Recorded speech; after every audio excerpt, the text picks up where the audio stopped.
Practice consolidating your energies so you don't find yourself in possession of a hypersensitivity of negativity, because when things don't go your way, you wind up collapsing into a ball of nerves and anxious tension and stress. It happens to everybody. You have these expectations of attempting to control the outcome of these things, and when they don't go your way, you just absolutely fold in on yourself.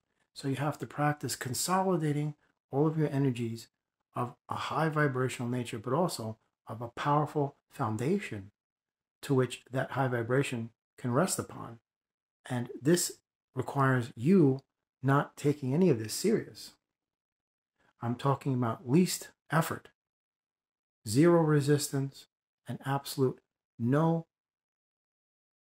desire or inclination to want to control the outcome of anything.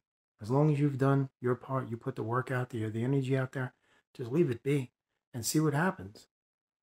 And again, I'm speaking from experience, so I'm just telling you straight, man. And I'm actually talking to myself too.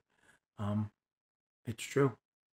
Consolidate the good, strong parts of you, and then work on the ones that aren't, so you can consolidate those into this one, conglomerate of power and strength, instead of everything being like a ragtag collection of, flotsam and jetsam.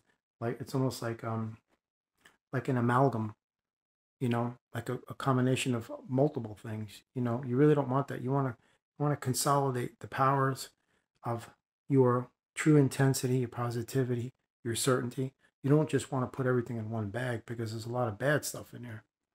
Transmute that stuff before you put it into this consolidated effort, and then you use that as a nucleus to focus your energy on just creating things and see what happens, because there's a lot of things out there you can control and a lot you can't.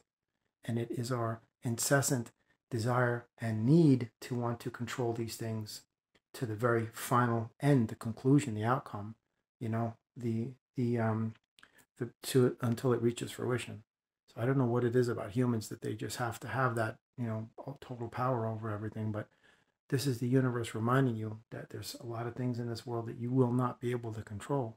I mean, you've played it in your head and it's worked out perfectly where you're controlling everything. But once it reaches beyond the confinement of your thoughts, which, by the way, I'm just using that as an example. Once it breaches that confinement area, all bets are off, because, like I said, you're not in control of what's around you.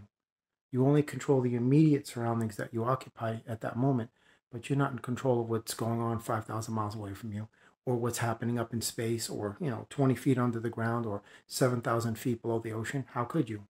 You're not responsible for any of that. So consolidate your energies, use it as a nucleus to focus that on creating things, and just see what happens. And don't stress and be anxious and nervous and tense about trying to control the outcome of things, and just release fear and just know that everything's already all right, because it is.